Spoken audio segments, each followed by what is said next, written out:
Hello friends, this Amrish Kumar and welcome to our YouTube channel keep learning with Amrish Kumar. Dear friends, आज हम करेंगे chapter number 6 ideal and quotient ring का एक और most important theorem जो कि आपके सामने है कि an ideal of a ring of integers is maximal if and only if it is generated by some prime integer. बहुत इंपॉर्टेंट थ्योरम है, बहुत बार एग्जाम में आई हुई है, तो करें आप इसको। कोई आइडियल कह रहा है कि रिंग ऑफ इंटीजर्स की आइडियल जो है वो मैक्सिमल आइडियल होगी if and only if it is generated by some prime integer. तो मैंने बताया है बेटा, जब भी थ्योरम के अंदर if and only if word use हो जाए तो वहाँ पे टू साइडेड हमें थ्योरम को प्रूव करना पड़ता है। एक बार हम इफ एंड ओनली इफ से पहले वाला जो स्टेटमेंट है उसको लेके चलेंगे, इफ एंड ओनली इफ के बाद वाला प्रूफ करके दिखाएंगे। एक बार कन्वर्स पार्ट में इफ एंड ओनली इफ के बाद वाला लेके चलेंगे और इफ एंड ओनली इफ से पहले वाला प्रूफ करके दिखाएंगे। तो मैं फर्स्ट केस में क्या करता हूँ, कंसीडर कर लेता हूँ बेटा कि लेट जो ये आइडियल है, मतलब ideal of a ring of integer, तो रिंग ऑफ इंटीजर की आइडियल के बारे में बात कर रहा है और किसी के बारे में बात नहीं कर रहा। तो मैंने ले लिया कि लेट जेड बी दी, इसको जेड से ही डिनोट करते हैं, be the ring of integer. ये मैंने ले लिया रिंग ऑफ इंटीजर बेटा, मैंने जेड ले लिया। अब देखो क्या, मैं इसकी कोई एक आइडियल कंसीडर कर लेता हूँ। अब मैंने मान लिया कि जो ये आइडियल जो जेड है, मैंने मान ली इसकी कोई ideal, let S be any ideal. अब देखो पहले केस में मैं क्या लेता हूँ, मैं ये मान लेता हूँ कि जो एस आइडियल है ना वो किसी प्राइम इंटीजर से जनरेट है। ठीक है बेटा, तो मैंने मान लिया S be any ideal generated bye P, जहाँ पे P मैंने मान लिया P क्या है, P इज प्राइम। ठीक है मेरे बेटा, प्राइम। मैंने P को क्या मान लिया, प्राइम नंबर मान लिया। तो मैं पहले केस में क्या लेके चला हूँ कि Z कोई रिंग ऑफ इंटीजर है, S उसकी आइडियल है, दैट इज S को मैं ऐसे लिख सकता हूँ कि S जो है वो P से जनरेट हो रही है मेरे बेटा। ठीक है, अब इस केस में आपको क्या प्रूव करना पड़ेगा, रिक्वायर्ड टू प्रूव क्या हो जाएगा कि रिंग ऑफ इंटीजर की जो आइडियल है ये क्या बने, मैक्सिमल आइडियल बने। तो लिख देते हैं, ज़्यादा समझ आएगा कि required to prove S is maximal ideal. तो S को आपने क्या प्रूव करना है बेटा कि ये आइडियल ना मैक्सिमल आइडियल हो। ठीक है बेटा, अब ये S मैक्सिमल आइडियल कब बनेगी मेरे बेटा, बिल्कुल सिंपल सी बात है। मैक्सिमल आइडियल की डेफिनेशन भी मैंने कराई हुई है, नहीं देखे तो स्टेटमेंट प्रीवियस वीडियोज में जाके देख ले, नहीं तो यहाँ पे भी क्लियर कर देना, घबराना नहीं है भाई। ये S मैक्सिमल तब होगी जब S जो मैक्सिमल आइडियल किसकी बात कर रहे हैं, ऑफ Z की। अगर दो चीज़ें हैं, S और Z के बीच में और कोई आइडियल नहीं आनी चाहिए। एक तो ये तो मोटी सी भाषा में बात होगी। अगर अदर वर्ड्स में बात करें तो वो ये कहता है कि S से बड़ी आइडियल अगर कोई है तो वो या तो S के ही इक्वल है या Z के इक्वल है, मतलब S से बड़ी कोई और आइडियल S और Z के बीच में नहीं आती। वही बात हुई। तो मतलब यहाँ पे मैं देखो ये लेके चलूँगा, अगर S को मैक्सिमल आइडियल लेना है तो मैंने लेट कर लिया कि S डैश ना कोई और आइडियल है जो जनरेट हो रही है। सपोज करो मैंने मान लिया वो Q से जनरेट हो रही है। ठीक है बेटा, S डैश कोई आइडियल ले ली मैंने जो Q से जनरेट हो रही है, और इस तरीके से ली कि सच दैट या फिर लिखो यहाँ पे B आइडियल। ये मैंने आइडियल ले ली बेटा, लिख दो यहाँ पे ideal of Z such that. ये ऐसी आइडियल मैंने ली क्या बेटा कि S इसके अंदर कंटेन है और इसके अंदर फिर Z कंटेन है, मैंने ऐसे ले ली। देखो मैक्सिमल की डेफिनेशन क्या कहती है कि S से बड़ी कोई और आइडियल ले लो आप। पहले तो S डैश मैंने ले ली S और Z के बीच में, ऐसा मैंने खुद से कह दिया कि S डैश ना Q से जनरेट हो रही है। अब मेरा एम पता है क्या रहेगा, S मैक्सिमल कब होगी। मैं यहाँ पे दोबारा लिखता हूँ, रिक्वायर्ड टू प्रूफ क्या हो गया, यहाँ से बदल के ये रिक्वायर्ड टू प्रूफ बदल गया। अब क्या कि या तो S डैश जो है Z के इक्वल दिखाओ कि वो Z ही है, या मेरे बेटा ये दिखाओ आप कि S डैश जो है ना वो S के इक्वल ही, कि S डैश और S में कोई फर्क नहीं है, मतलब फिर S से बड़ी कोई आइडियल आती ही नहीं। इसका मतलब तो यही हुआ ना इन अदर वर्ड्स। तो ये मेरा एम रहेगा कि S डैश को Z के इक्वल दिखाओ, ये S डैश को S के इक्वल दिखाओ। ठीक है मेरे बेटा, अब देखो आप एक बात देखो, मुझे पता है कि S डैश में कंटेन हो रही है, तो इसका मतलब S की जगह मैं क्या लिख सकता हूँ, आइडियल जनरेटेड बाय P। ठीक है मेरे बेटा, ये मान के चले हैं ये किस में कंटेन है, S डैश में। S डैश क्या मानना है, आइडियल जनरेटेड बाय Q। तो मेरे बेटा मैं लिख सकता हूँ यहाँ पे आइडियल जनरेटेड बाय Q, लिख सकता हूँ यहाँ पे S की जगह ये, S डैश की जगह आइडियल जनरेटेड बाय Q। अब मैं यहाँ से एक बात लिख रहा हूँ बेटा, ये भी कोई सेट है, ये भी कोई सेट है, दो सेट में हमेशा कंटेनमेंट आते हैं मेरे बेटा। तो मैं यहाँ से अगर ये लिख दूँ, इस आइडियल का एक एलिमेंट उठा लिया P, तो ये अगर कंटेन है इस सेट के अंदर तो ये बिलोंग करेगा मेरे बेटा इसमें। ये भी मुझे पता है, देखो ये भी सेट है P से जनरेट होने वाला, ये कोई सेट है P Q से जनरेट होने वाला, दोनों में कंटेनमेंट है, तो इस सेट के अंदर P भी कंफर्म होगा। ठीक है मेरे बेटा, तो P जो है ना इसमें बिलोंग करेगा इस वाले सेट में, तो ये लिखा P belongs to ideal generated by Q। अगर ऐसा है तो जो P है ना, अगर वो Q, देखो Q से जनरेट होने का मतलब क्या है मेरे बेटा, कि ये है कि जो ये किसके बराबर होगा, मैं रफ में लिख के बताता हूँ कि ऐसा दिखेगा Q into 1 Q into 2 for example, मतलब कि सारे एलिमेंट जो है ना वो Q के मल्टीपल दिखेंगे। अब हम कह रहे हैं कि P इसमें बिलोंग कर रहा है मेरे बेटा, तो P भी Q इंटू समथिंग दिखेगा। तो मैं नेक्स्ट लाइन में यहाँ पे कह देता हूँ कि विच इम्प्लाइज कि जो P है ना बेटा वो ऐसे दिख रहा है Q इंटू N।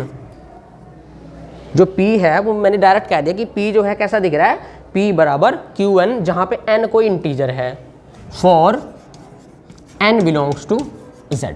ठीक है मेरे बेटा, मैंने खुद से कह दिया कि P जो है वो कैसा दिख रहा है, Q का sum multiple where N belongs to Z, जब P भाई ऐसा दिखेगा। चलो अब यहाँ से देखो बेटा क्या चीज़ें हैं। अब P आपको मेरे बेटा दिया हुआ है, क्या दिया हुआ है, P प्राइम दिया हुआ है। यहाँ से तो क्या आ गया, ये तो आपका कंपोजिट नंबर आ गया, एक नंबर Q और दूसरा नंबर N। तो यहाँ पे लिखते हैं सिंस, मैं लिखता हूँ सिंस P इज प्राइम दिया हुआ ना, प्राइम के बिना ये थोड़ा प्रूव ही नहीं होती क्योंकि हमें प्राइम दिया हुआ। देखो इसका कैसे यूज होगा मेरे बेटा, अगर P प्राइम है, P प्राइम नंबर कैसे होते हैं, 3 है मेरे बेटा, 3 को क्या लिख सकते हैं, 3 इंटू 1 ही तो लिख सकते हैं मेरे बेटा। 6 है, 6 को क्या लिख सकते हैं, 2 इंटू 3, तभी तो लिखा 1 से अलग यहाँ पे फैक्टर क्यों आए, क्योंकि 6 प्राइम नहीं है। तो इसका मतलब जो n है वो क्या होगा मेरे बेटा, विच देयरफॉर, मैं डायरेक्ट कह सकता हूँ देयरफॉर जो n है ना, या तो वो 1 होगा या वो Q के इक्वल ही होगा या P के इक्वल होगा, सॉरी, कि और n इक्वल टू P। तो दो चीज़ें हैं, या तो n 1 होगा या n P होगा। अब देखो आप जरा, अगर विच इम्प्लाइज अगर n 1 हो गया, यहाँ पे रखो n को 1, तो P बराबर क्या आ गया, Q, तो विच इम्प्लाइज P बराबर Q। और अगर मैं n को P ले लूँ तो यहाँ पे P रखो, P से P कैंसिल, Q क्या बचा, 1, तो यहाँ पे लिख दे, दोबारा से बताऊंगा एक बार, Q इक्वल टू 1। देखो मेरे बेटा, अगर n 1 है, n को 1 रखो, P बराबर Q आ गया, n को P लो तो n equal to P, P से P कैंसिल, Q बराबर 1। अब आगे चलो, अगर P और Q बराबर हैं तो इसका मतलब क्या हुआ कि आइडियल जनरेटेड बाई P बराबर ideal generated by Q। Ideal generated by P तो क्या नाम था, S था, और आइडियल जनरेटेड बाई Q क्या थी, S डैश थी। तो देखो यहाँ पे यही चाहते थे कि S डैश या तो S के इक्वल हो, तो या तो S डैश के इक्वल है। दूसरे केस में देखो, और मेरे बेटा आइडियल जनरेटेड बाई Q बराबर आइडियल जनरेटेड बाई 1, वो यहाँ से आएगा, यहाँ से होगा कि Q बराबर 1 है दूसरे केस में। अब आइडियल जनरेटेड बाई Q का क्या नाम है, S डैश है, समझ आ गई, यहाँ पे लेके चले हैं, देखो S डैश बराबर आइडियल जनरेटेड बाई Q। और आइडियल जनरेटेड बाई 1 क्या होती है मेरे बेटा, आइडियल जनरेटेड बाई 1 कुछ नहीं होती, वो इटसेल्फ आइडियली होती है, जो चल रही है, सॉरी रिंग चल रही है, जो रिंग, दोबारा बताता हूँ। देखो मैंने बताया था प्रीवियस वीडियो में, बताया था कि कोई भी रिंग अगर है तो उसके पास 2 आइडियल ऑलवेज होंगी। जेड यहाँ पे रिंग है, उसके पास 2 आइडियल होती हैं, एक तो सिंगलटन 0 और एक आइडियल जनरेटेड बाई 1 जो वो खुद होता है। तो आइडियल जनरेटेड बाई 1 किसके इक्वल आ जाएगा, जेड के। तो यहाँ से देख लो, यही हमें चाहते थे कि एस डैश या तो जेड के इक्वल आ जाए मेरे बेटा, या एस के इक्वल आ जाए। तो यहाँ से हमारे पास ये प्रूव हो गया क्या, कि जो एस आइडियल है हमारी वो क्या बन गई, मैक्सिमल आइडियल बन गई। ठीक है बेटा, अब कन्वर्स पार्ट करेंगे इसका। कन्वर्स पार्ट से पहले बेटा इसको रफ कर देते हैं। सो डिफरेंस, अब करेंगे हम इसका कन्वर्स पार्ट। देखो कन्वर्स पार्ट में मैं क्या लेके चलता हूँ, कन्वर्सली सपोज दैट, मैंने अब इस वाले पिछले पार्ट में हमने किया इसको मैक्सिमल आइडियल को, अब की बार हम मान के चलते हैं कि कन्वर्सली सपोज दैट कि कोई आइडियल अगर एस है, कन्वर्सली सपोज दैट आइडियल, मैंने मान ली आइडियल एस किसकी है, आइडियल ये जेड की लेनी है, ideal S of ring of integer की लेनी है, इज मैक्सिमल। दोबारा से बताता हूँ बेटा, देखो एक बार मैंने मान लिया कि एस आइडियल है रिंग ऑफ इंटीजर की, उसको मैक्सिमल मान लिया। ठीक है मेरे बेटा, रिक्वायर्ड टू प्रूव क्या हो जाएगा, रिक्वायर्ड टू प्रूव क्या, it is generated by some prime integer. ठीक है बेटा, अब मुझे प्रूव करके दिखाना पड़ेगा कि जो एस आइडियल है वो किसी प्राइम इंटीजर से जनरेट हो, मतलब एस जनरेट हो जाए पी से, जहाँ पे पी को क्या लिखेंगे, वेयर पी इज प्राइम। ठीक है मेरे बेटा, P को हमें मेन काम क्या है, P को प्राइम। अब देखो पहली चीज़ तो दूसरी चीज़ समझ, यहाँ पे एक चीज़ ध्यान से देखना है कि मुझे दिखाना है S जनरेट हो जाए P से, ये काम नहीं है। S जनरेट हो जाए सम प्राइम इंटीजर से, तो मतलब जनरेट मैंने मान के चलना पड़ेगा। इसका मतलब यहाँ पे बाय डिफॉल्ट ये चल रहा है कि जो S आइडियल है वो P से जनरेट हो रही है।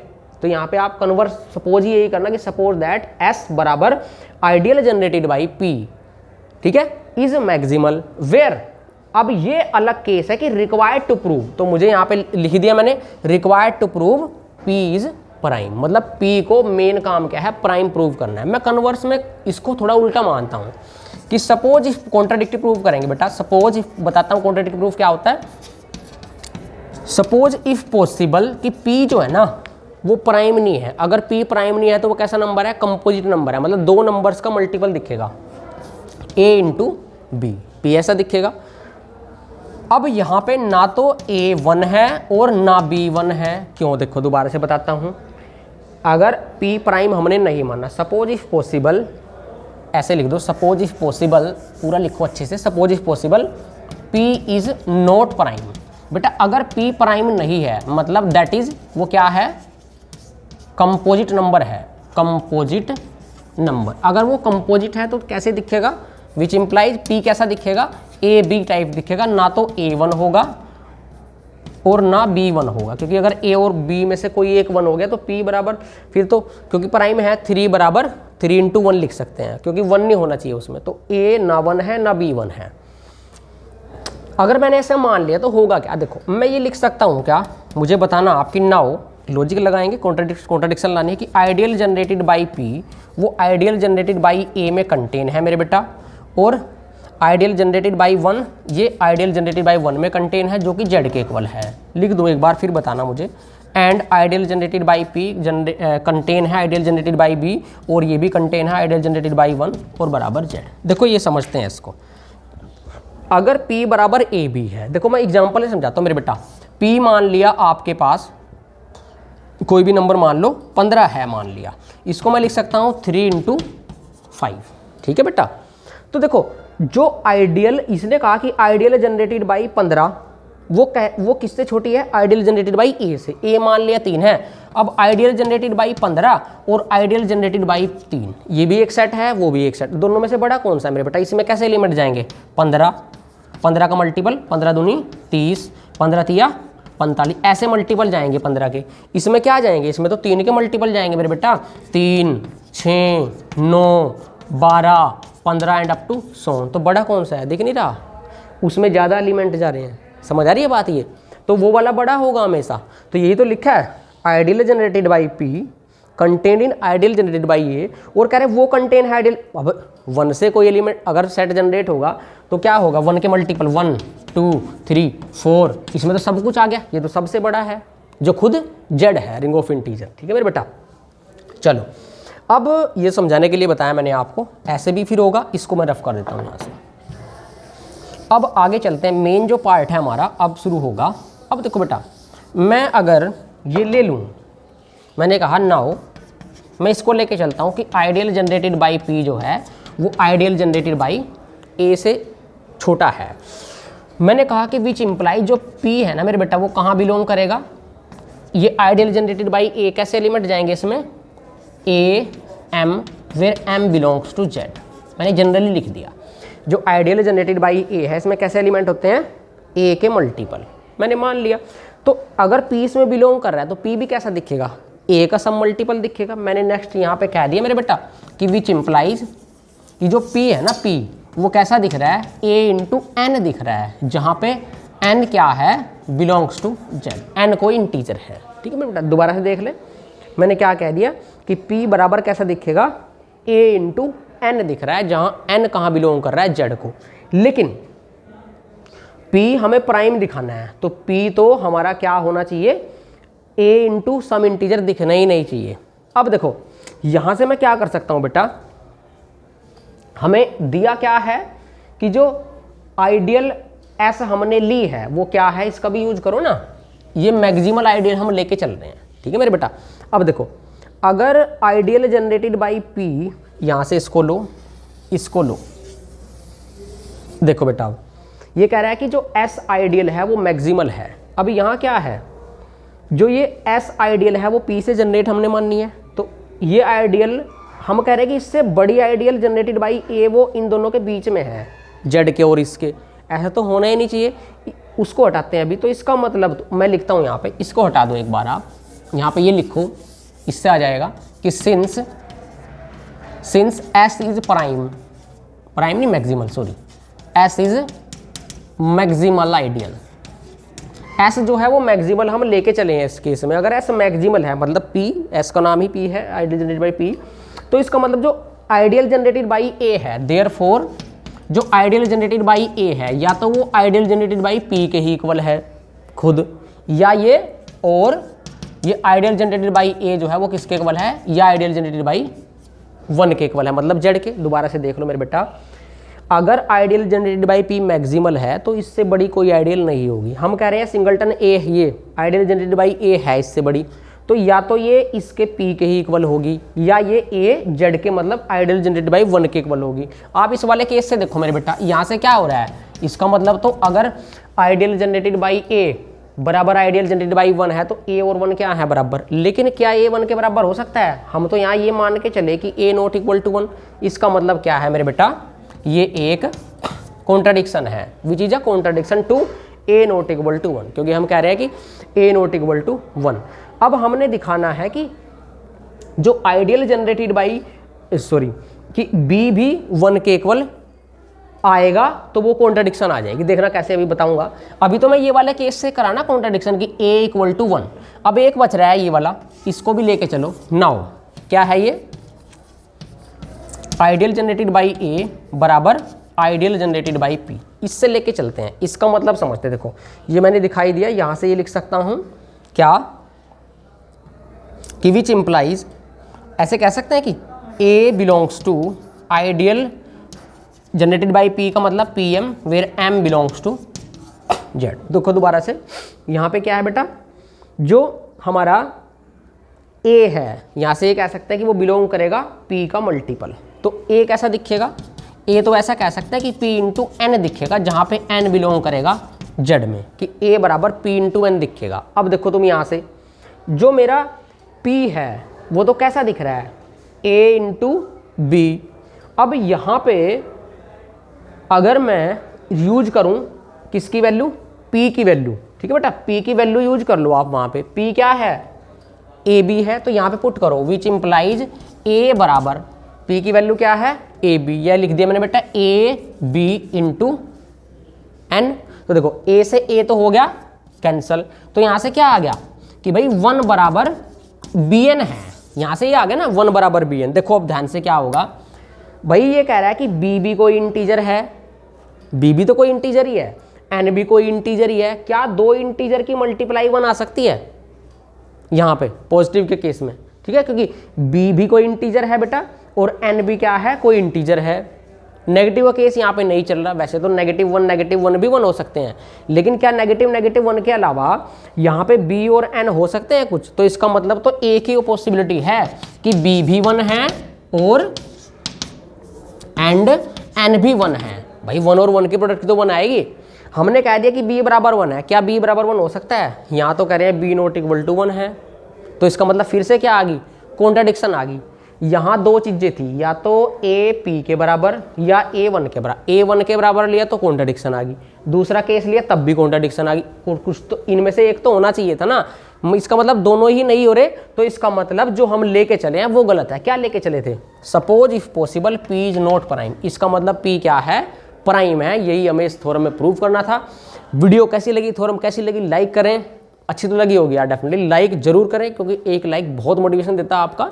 और अगर चैनल पे नए हैं, चैनल को सब्सक्राइब करें, ज़्यादा से ज़्यादा अपने फ्रेंड्स के साथ शेयर करें। इसके बाद फिर भी आपको कोई डाउट बचता है तो कमेंट करके जरूर बता दे बेटा, उस वीडियो को मैं बनाने की कोशिश करूँगा। मिलते हैं बेटा नेक्स्ट वीडियोज़ में, तब तक के लिए जय हिंद, जय Bharat and thank you so much.